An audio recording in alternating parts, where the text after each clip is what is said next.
Okay, mari kita baca dalam 1 Tesalonika pasal 5. Okay.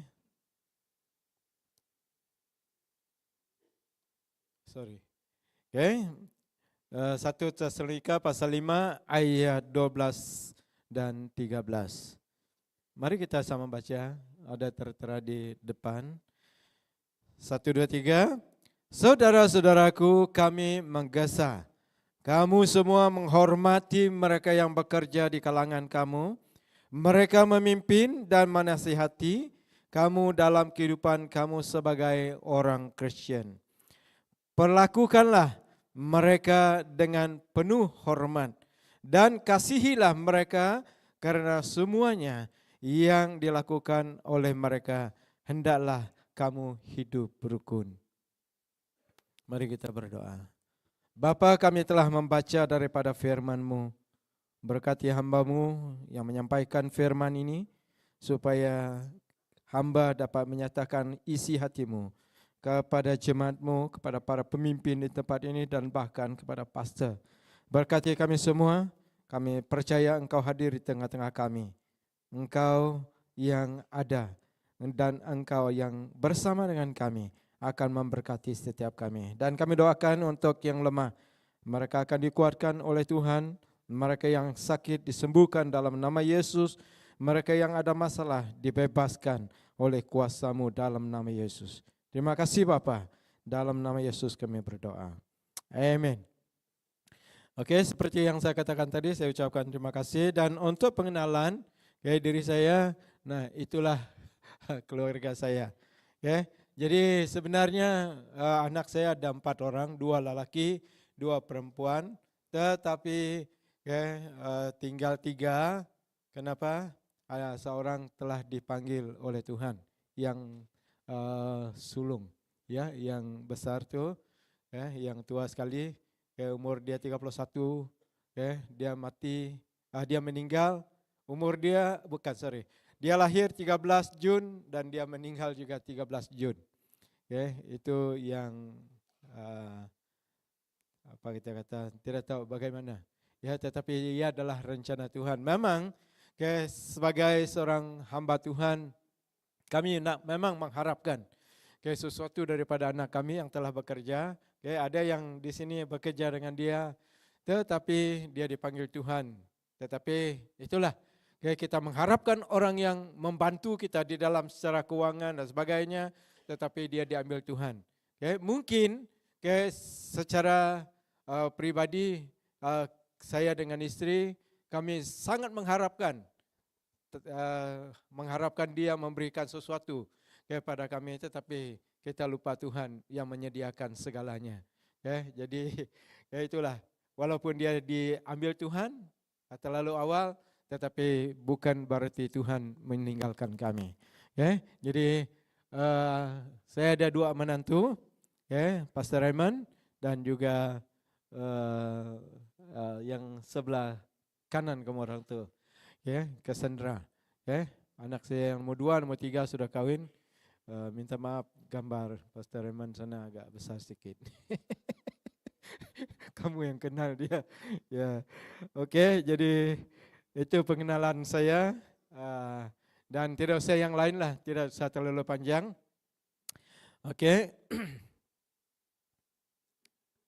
Ini sudah saya katakan tadi. Oke. Jadi tugas seorang gembala, ini gembala domba ini ya. Sebab saya akan menceritakan siapakah itu pastor, siapakah itu gembala. Kita bukan domba, tetapi kita adalah jemaat Tuhan.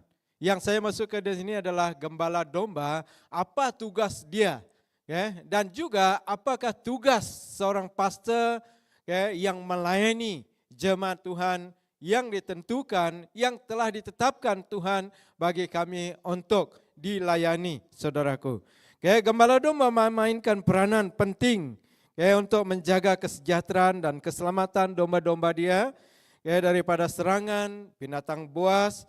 Mereka adalah penjaga dan pelindung kawanan domba dan memastikan domba-domba dia sehat, aman dan terus produktif. Sebab dia melahirkan. Dan begitu juga kita sebagai jemaat Tuhan, kita produktif, yaitu melayani Tuhan. Sehat di dalam kita melayani Tuhan. Kita juga produktif untuk melahirkan orang-orang yang belum percaya untuk datang kepada Tuhan. Itu adalah keproduktifkan kita, yaitu untuk membawa orang lain kepada Tuhan. Bukan melahirkan, tetapi kita melahirkan secara rohani, membawa orang-orang datang kepada Tuhan melalui kehidupan kita. Jadi saudaraku, nanti kita akan melihat apakah tugas seorang gembala, pastor di dalam gereja ini. Nah, tema yang saya berikan adalah siapakah gembala, siapakah pastor yang melayani di tengah-tengah kita. Mari kita lihat di dalam Yeremia pasal 3 ayat 15. Di sini sangat jelas menyatakan siapakah itu gembala ataupun pastor. Aku akan mengangkat bagimu gembala-gembala yang sesuai di hatiku. Nah, di sini kita melihat bahwa Tuhan memanggil, Tuhan mengangkatkan bagi kita di gereja ini, Bukit Kenada, bahasa Malaysia, pastor-pastor, gembala-gembala yang sesuai di dalam hati Tuhan dan dipanggil Tuhan untuk melayani di sini. Bukan keinginan mereka, bukan kesukaan mereka, bukan kehendak mereka. Mereka melayani di tempat ini. Saya juga melayani di Hornbill. Bukan kehendak saya, bukan kesukaan saya. Tetapi ia adalah diangkat oleh Tuhan. Amen. Diangkat, ditetapkan, ditempatkan oleh Tuhan. Walaupun ia saudaraku melalui pusat, saudara itu pergi ke daerah dan ditempatkan di sini. Kita harus tahu, itu adalah rencana dan kehendak Tuhan bagi hidup mereka. Jadi saudaraku dalam Tuhan, nah apalagi yang dikatakan di sana, yaitu sesuai dengan hati Tuhan. Sesuai dengan hati Tuhan, bukan dengan kehendak mereka sendiri. Dan begitu juga dia katakan di sana, mereka akan mengembalakan kamu dengan pengetahuan dan pengertian. Maka saudara nanti kita akan lihat tentang itu, saya akan jelaskan. Jadi kalau lebih masa nanti saudara, yang di depan bagi macam ini mungkin panjang ataupun kalau pendek tidak apa. Nah yang pertama, siapakah itu gembala? Kita lihat di sini siapakah itu gembala? Terbalik. Siapakah itu gembala? Yang pertama tadi, mereka adalah orang yang telah dipanggil oleh Tuhan untuk melakukan pekerjaannya di bumi ini dan telah ditempatkan oleh Allah. Di sini sesuai dengan hati dia. Seperti dalam firman Tuhan tadi. Mereka ditempatkan, mereka dipanggil, mereka ditempatkan. Bukan hanya pastor-pastor yang ada di sini, mereka dipanggil untuk menjadi pastor, menjadi penginjil, dan mereka sudah dipanggil, mereka ditempatkan. Ditempatkan di sini supaya mereka melayani, supaya mereka memimpin. Nanti kita akan lihat itu saudaraku. Jadi mereka bukan datang sembarangan dan mereka juga bukan sembarangan orang. Jangan kita anggap pastor karena dia tidak ada pelayanan lain, karena dia tidak ada kerja lain, so mereka jadi pastor. Tidak. Kalau orang begitu saudaraku, kalau dia tidak ada pekerjaan dan dia jadi pastor, tidak dipanggil Tuhan, dia tidak akan lama melayani. Ada beberapa orang seperti itu. Dia tidak ada pekerjaan lain dan dia pergi ke sekolah dan lepas itu dia rasa tidak ada kerja lain, lebih bagus saya, lebih baik saya pergi ke sekolah Injil untuk menjadi pastor kononnya. Tetapi itulah bukan panggilan dia, maka dia tidak akan melayani dengan lama. Tetapi orang yang melayani, orang yang dipanggil oleh Tuhan, bagaimana apapun cabaran di dalam hidup dia, dia tetap melayani sampai selama-lamanya di dalam kehidupan dia. Saudaraku, itu bukan kayak suatu kesukaan dia sendiri. Tetapi kalau dipanggil oleh Tuhan, dia memang bertahan lama. Apapun cabaran, apapun godaan, dia tidak akan gulung tikar dia. Kayak sekejap melayani di sini, gulung tikar. Sudah itu pindah ke tempat baru, tidak lama melayani, gulung tikar. Tahu arti gulung tikar? Dia tidak tahan di sana. Jadi kalau orang itu dipanggil Tuhan, memang dia bertahan lama untuk melayani Tuhan. Pastor Stephen, berapa lama sudah melayani? 12 tahun. Pastor Usup lebih lama. 27. Pastor Ramli 34. Wow, kita lihat ya. Saya 22 dan yang lain-lain. Pastor yang lain Pastor Hefidiana tidak ada di sini dah. Jadi saudaraku, kayak orang yang dipanggil Tuhan memang dia akan tetap melayani dengan teguh, dengan kukuh. Makanya mereka ini bukan orang sembarangan. Mereka orang yang dipanggil dan juga orang yang ditempatkan di tempat ini. Dan yang kedua, tugas mereka adalah menggembala akan jemaat dengan pengetahuan dan pengertian. Jadi saudaraku dalam Tuhan, dengan pengetahuan, makanya mereka belajar ke sekolah Alkitab. Kami belajar 3 tahun. Lepas itu tambah lagi, sambung lagi. Lepas itu sambung lagi. Tengok, mereka belajar, kami belajar bukan untuk pribadi kami. Jangan kita salah anggap, pastor belajar karena dia mau gaji ataupun allowance yang lebih tinggi. Kami sebagai pastor, ingat kami untuk melayani kamu. Supaya apa yang kami pelajar, itu kami akan kongsikan.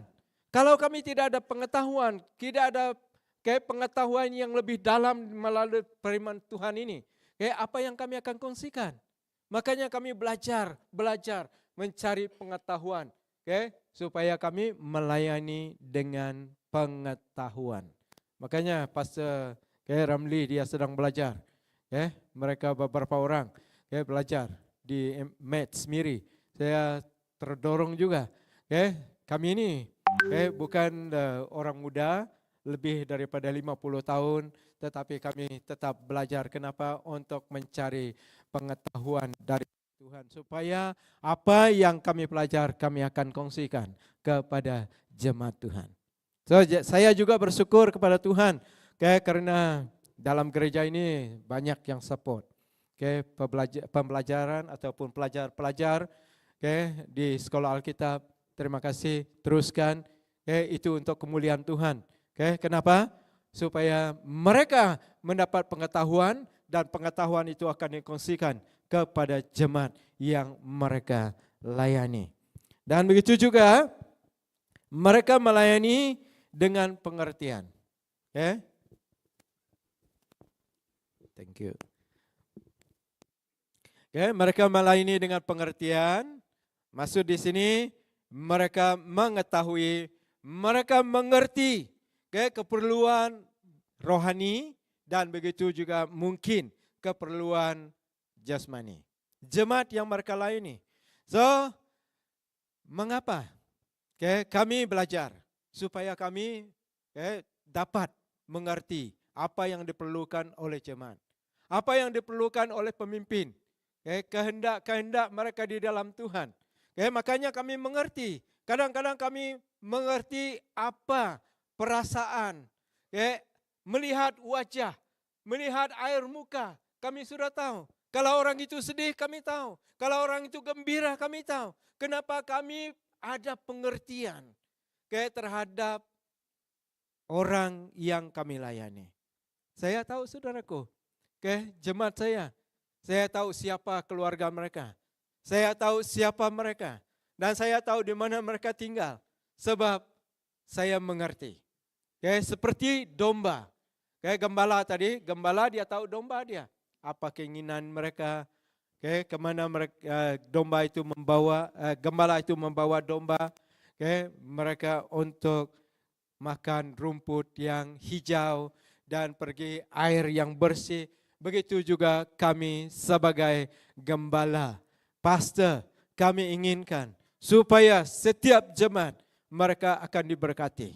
Jadi, itu tujuan dalam pelayanan kami. Dan begitu juga, bagian B, apakah penghargaan pastor, hari pastor atau hari pastor, penghargaan hari full time, pekerja-pekerja penuh masa ini sesuatu yang alkitabiah, ataupun tidak. Sebab ada orang mengatakan, oh kalau kamu menerima upah pada hari ini, kamu tidak akan menerima upah pada masa depan. Ada orang berkata demikian. Ada orang berkata begitu. Ya, kalau kamu terima upah hari ini, kamu tidak akan terima upah di sorga. Apakah itu betul? Apakah ada di dalam Alkitab? Nanti kita akan lihat. Jadi saudaraku dalam Tuhan,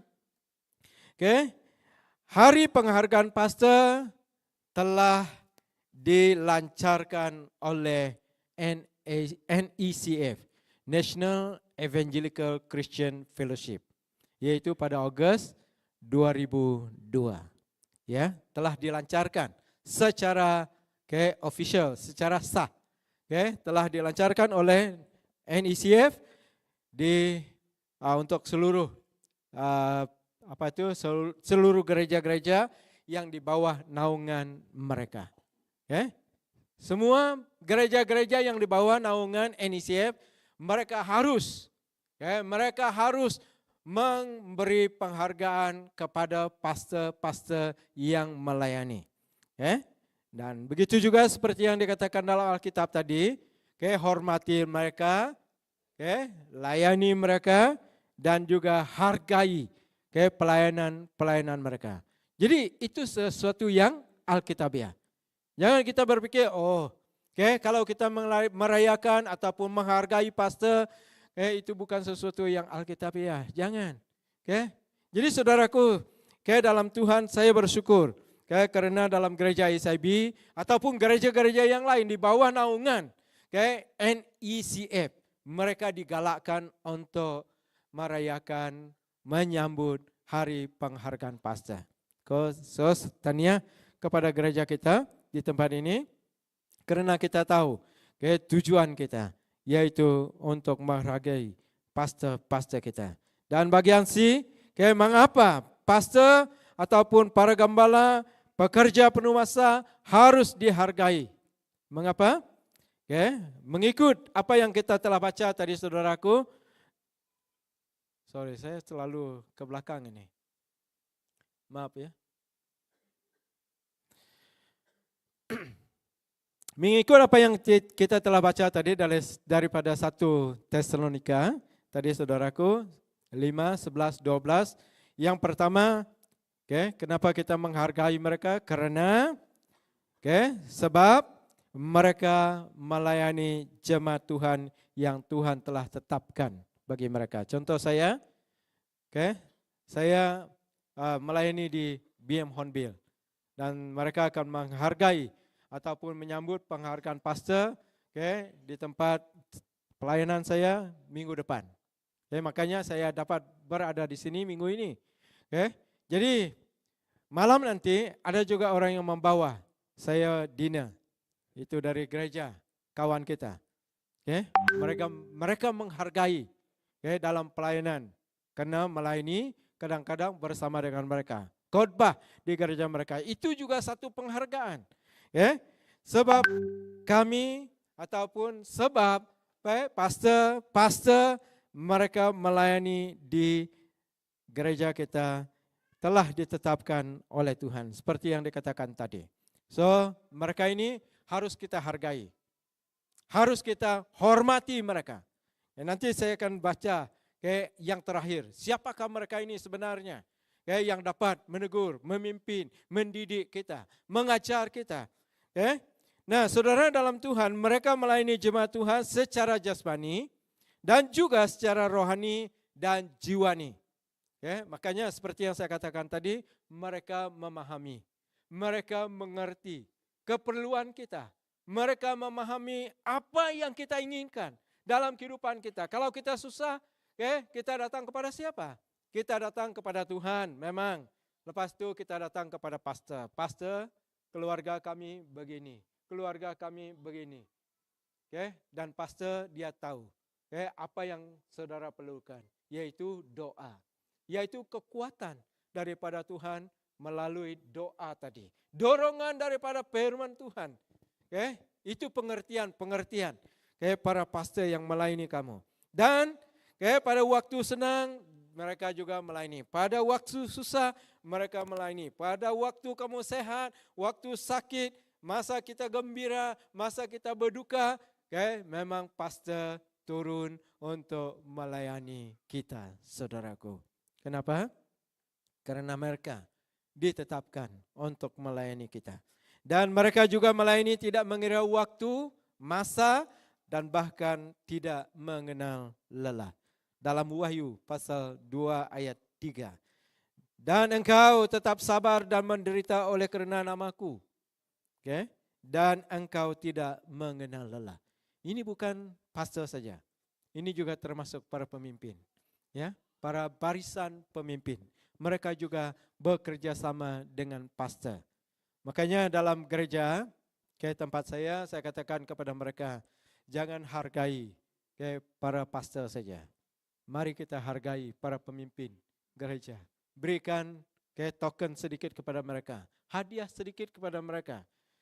Dan begitu juga pelayanan wanita, pelayanan muda-mudi, pelayanan sekolah minggu, pelayanan praise and worship.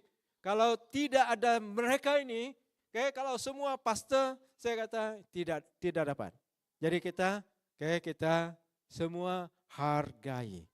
Ada orang yang menghargai, mereka makan dinner di hotel, itu bagus juga. Kalau tidak berkesempatan, itu juga bagus. Kalau sudah macam ini, tahniah, sabash kepada kita, karena kita sudah mengetahui apakah tujuan pastor itu dipanggil.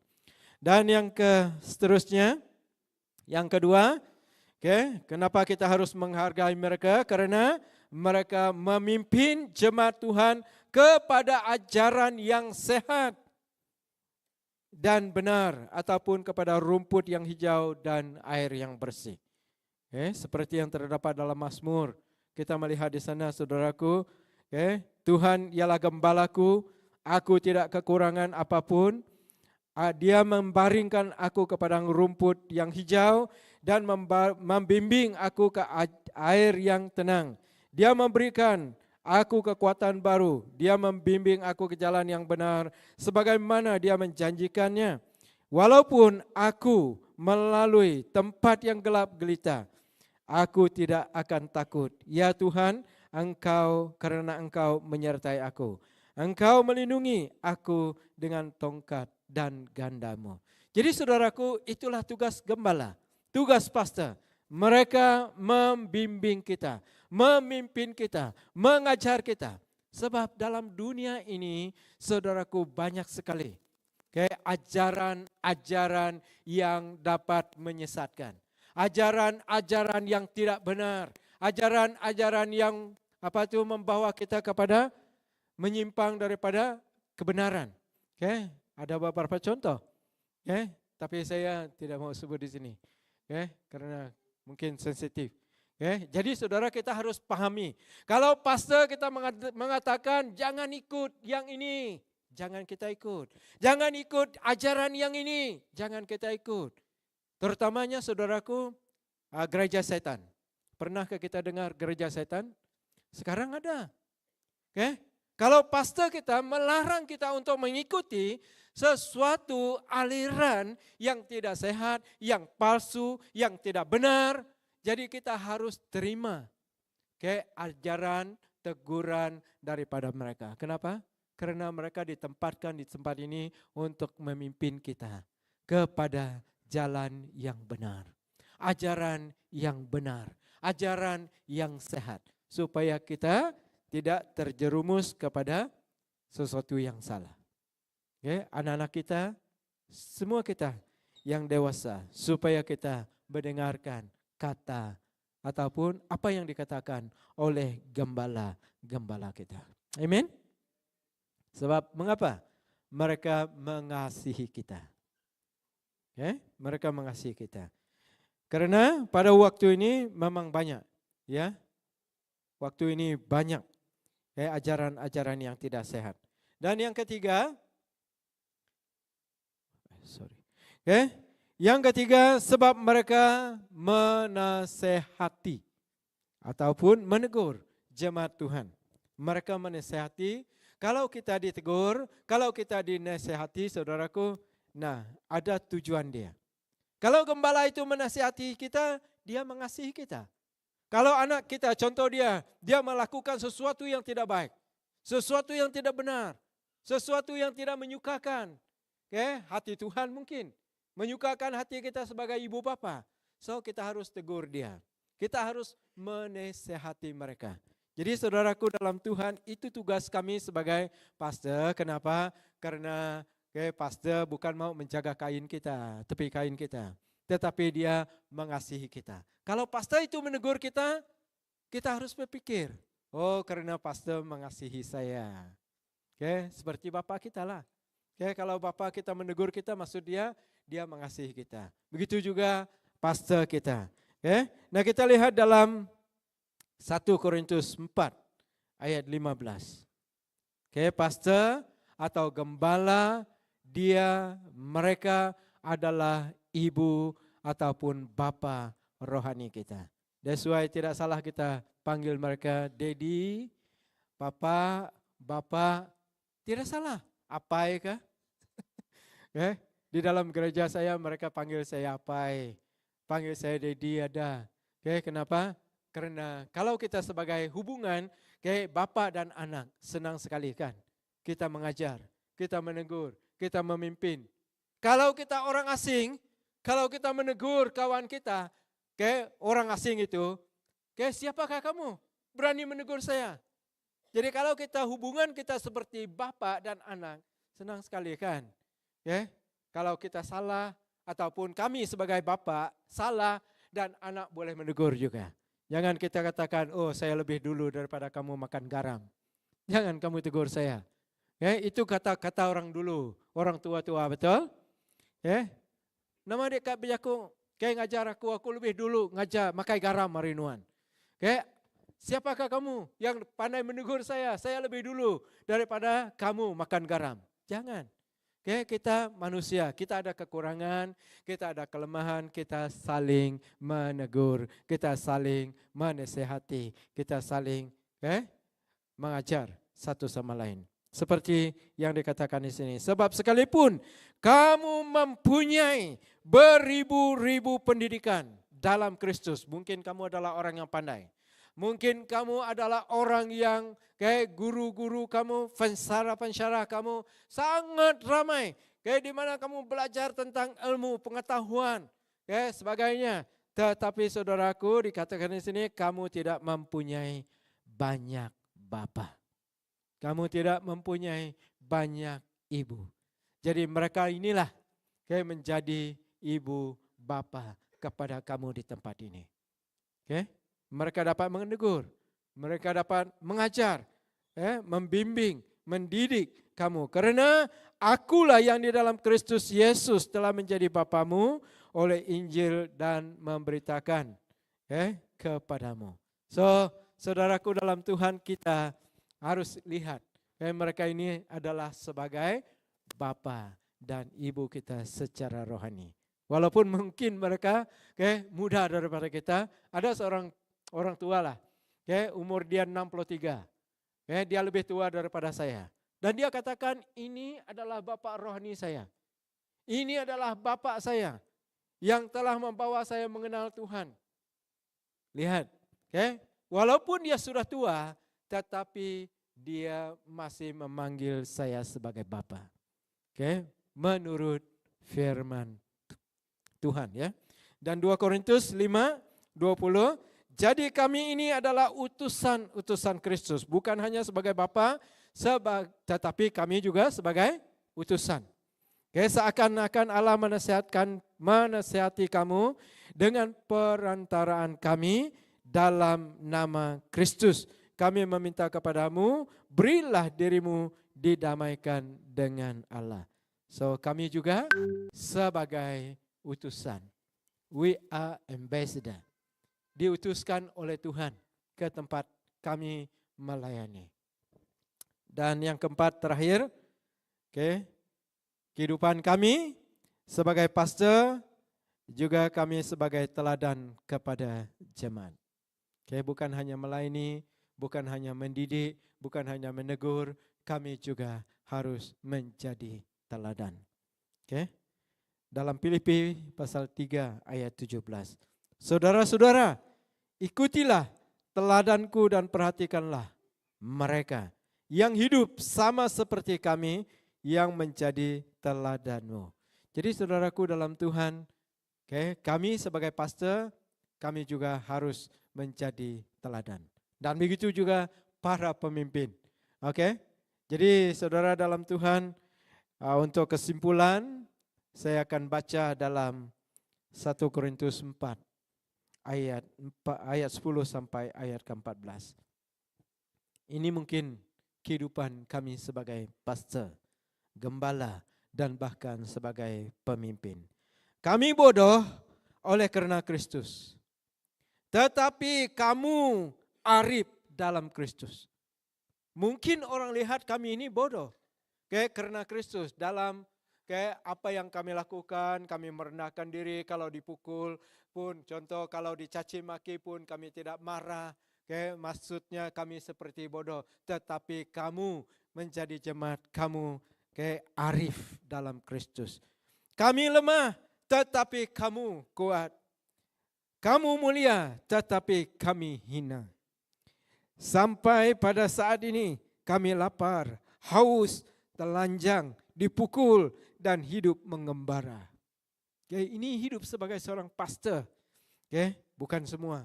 Kadang-kadang kalau kita melihat orang di luar ataupun di luar kawasan, mereka sebagai penginjil, mereka lemah, mereka haus, lapar, mereka mungkin kekurangan, tidak telanjanglah, tetapi di sini kata firman Tuhan telanjang maksudnya mungkin mereka kurang, kurang daripada kita sebagai jemaat, dan hidup mereka sebagai gembala, sebagai penginjil mengembara. Kenapa? 2-3 tahun, 3 tahun di sini pindah lagi, 3 tahun di sana pindah lagi, 3 tahun ke sini, mana tidak mengembara itu? Kalau dapat lebih bagus gembala itu tetap beberapa tahun ataupun berpuluh tahun, berbelas tahun pun tidak salah di satu tempat itu. Sebab kenapa? Dia tahu kita. Kalau bapak kita di dalam, contohlah kalau bapak kita di dalam rumah kita pindahkan, sudah 3 tahun bersama dengan anak, pindahkan lagi. 3 tahun bersama dengan anak itu pindahkan lagi. Bagaimana dia tahu keperluan anak itu? Bagaimana dia mengerti? Bagaimana dia memahami keperluan anak itu? Betul? Jadi saya selalu berterima kasih kepada gereja kita, sebab gereja kita tahu keperluan ataupun panggilan seorang pastor itu. Kamu bukan memindahkan mereka sesuka hati mereka. Kalau Pastor Ramli bukan dipindahkan sembarangan, dia ada panggilan oleh Tuhan ke Mets Miri. Dan yang lain juga begitu. Dan seterusnya ayat yang ke-12, kami melakukan pekerjaan tangan yang berat. Mungkin ada yang tidak tahu.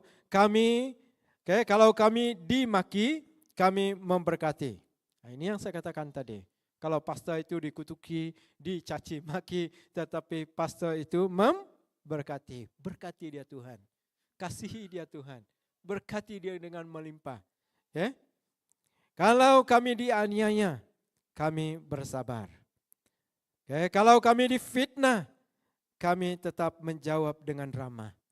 Kami telah menjadi sama dengan sampah dunia, sama dengan kotoran dari segala sesuatu sampai pada saat ini.